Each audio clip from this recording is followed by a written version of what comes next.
Today I discuss about this conservation of biodiversity.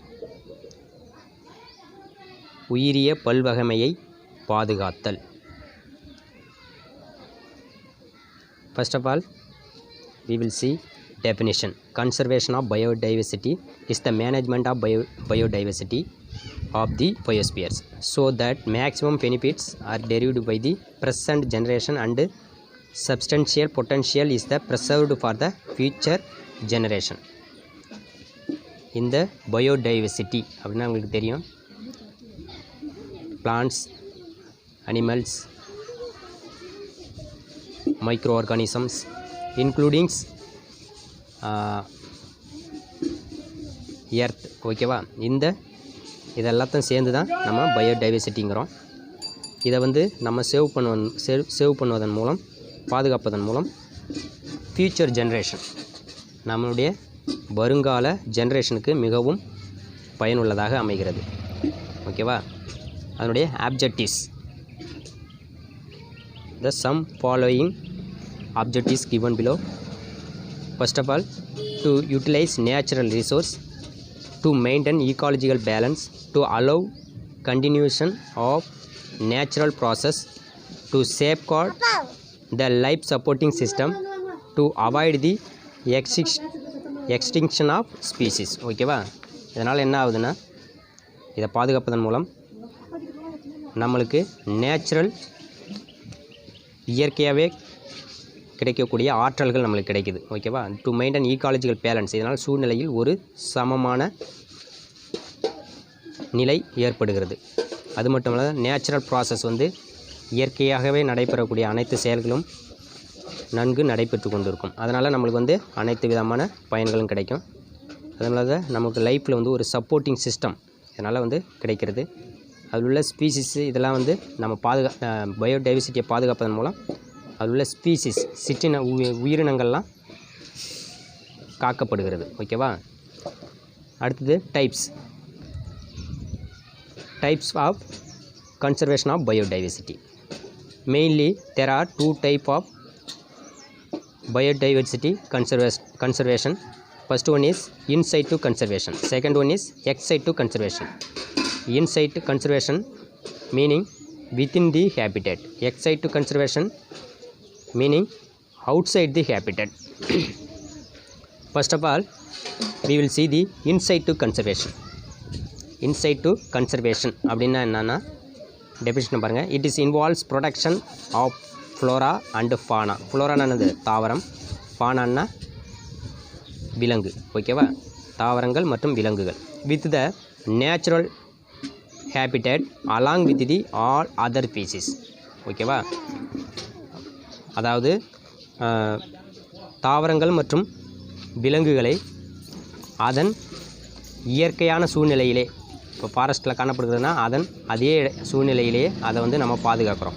அதுதான் இன்சைட்டு conservation. ஓகேவா? உங்களுக்கு கொடுத்துருக்காங்க.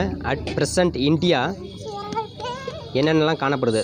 தேர் are 7 biosphere reserves, 80 national parks, 120 botanical gardens, 492 wild life sanctuaries are available. இதெல்லாம் நம்மளுக்கு நம்ம இந்தியாவில் காணப்படுகிறது. 7 உயிர்கோளம், நேஷ்னல் பார்க்ஸ்,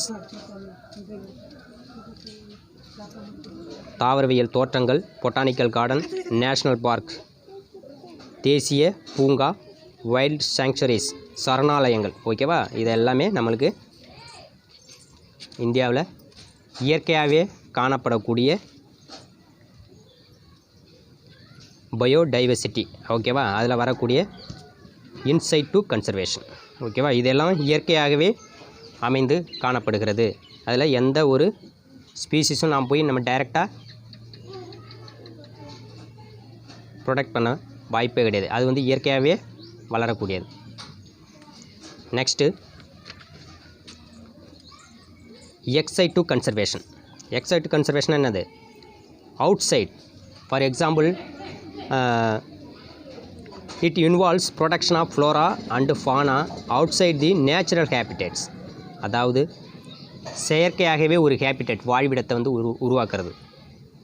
ஃபார் எக்ஸாம்பிள் சுமார் சிறப்பான தாவரங்கள்லாம் இருக்கும், சிலது அழிந்து போன தாவரங்கள், ரேர் பீசிஸ்லாம் இருக்குது. அதெல்லாம் வந்து நம்ம என்ன செய்வோம், ஒரு செயற்கையான வாழிடங்களில் அதை வளர்த்து அந்த தாவரங்களை, ஃபார் எக்ஸாம்பிள் ஒரு நர்சரி கார்டன் மாதிரி, ஓகேவா, அந்த மாதிரி சிறிய அளவில் நாம் வந்து அதை வந்து அந்த தாவரங்களை வளர்த்து அதனோட வளர்ச்சியை நாம் பெருக்கிறோம், ஓகேவா. இதுதான் வந்து ex situ conservation. In this approach, the protection is given to endangered and rare species in a man-made habitat. அதாவது மனிதனால் உருவாக்கப்படக்கூடியது. இந்த ஹேபிட்டட் என்பது மனிதனால் உருவாக்கப்படக்கூடியது. இம்பார்ட்டண்ட் எக்ஸ் சைட் கன்சர்வேஷன், அதனுடைய இம்பார்ட்டன்ட் பார்த்தீங்கன்னா botanical gardens, seed banks, microbial culture, collections, tissue and cell cultures, museums and zoological gardens, ஓகேவா. இது எல்லாமே நம்ம செயற்கையாகவே உற்பத்தி செய்து அதில் வந்து இந்த பிளான்ட்ஸ், அனிமல்ஸ் இவற்றெல்லாம் நம்ம வளர்க்குறோம், ஓகேவா. இது வந்து நம்ம மெயின்டைன் பண்ணுறது ரொம்ப சிரமம், ஓகேவா. அது இயற்கையாகவே இருக்கக்கூடியது வந்து நம்ம வந்து எந்த செலவும் பண்ண தேவையில்லை. ஆனால் செயற்கையாக ஒரு கார்டனையோ ஒரு மியூசியமோ நம்ம வந்து உருவாக்குறோம்னா அது ரொம்ப செலவாகும், ஓகேவா. இது உங்களுக்கு ஈஸியாக புரிஞ்சிருக்கும். இதில் அட்வான்டேஜஸ் இருக்குது, டிஸ்அட்வான்டேஜஸ் இருக்குது, ஓகேவா. அட்வான்டேஜஸ்னு பார்த்தீங்கன்னா breeding of hybrid species is possible. அதில் வந்து இயற்கையாகவே வளரக்கூடியதை இன்சைட் டு கன்சர்வேஷனில் வந்து அதனுடைய என்ன ஸ்பீசிஸ் இருக்கோ அதே ஜென்ரேஷன் தான் அடுத்தடுத்து வந்துட்டுருக்கும், ஓகேவா. ஆனால் நம்ம ஹைப்ரிட் வெரைட்டி, ஃபார் எக்ஸாம்பிள் தாவரங்கள்லையோ இந்த சோளம் இந்த மாதிரி பிளான்ட்ஸ்லேயோ இல்லை அனிமல்ஸ் விலங்குகளிலேயோ ஒரு ஹைப்ரிட் வெரைட்டி, அதாவது உயர் ரக தாவரங்கள் மற்றும் விலங்குகளை இதில் வந்து நம்ம உற்பத்தி செய்ய முடியும், ஓகேவா. ஆனால் தி ஸ்பீசிஸ் கேன் சர்வை லாங்கர், ஓகேவா. இது வந்து அதிக நாட்கள் வாழக்கூடியது, உயிர் தாக்கு பிடிக்கும், ஓகேவா. இதுதான் வந்து அட்வான்டேஜஸ்னு இப்போ சொல்கிறோம். அதுவும் இல்லாமல் இதில் வந்து எக்கனாமிக்கலாக செலவு வந்து கொஞ்சம் அதிகமாகும், ஓகேவா.